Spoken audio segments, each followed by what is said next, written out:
Luto ako ng clam pasta. Lagyan ko siya ng ano, what do you call this? Lagyan ko siya ng broccoli para may gulay naman, para magamit bago masira. Yes, sarap nito.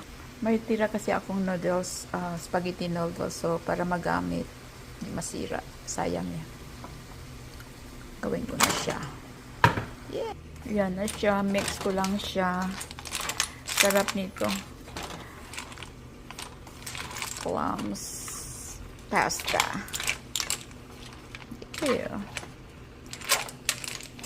Pag nasa kusina ka, para-paraan lang paano gawin ang paraan ng natitirang mga pagkain para maiba, di ba?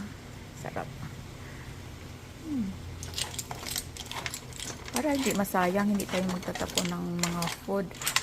Pag alam natin na pwede na siyang kainin,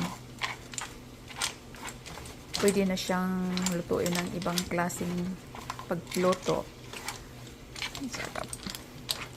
Diba? Para di masayang. Sarap nito. Yan na siya. Sarap-sarap. Lagyan ko siya ng parmesan cheese. Let's eat.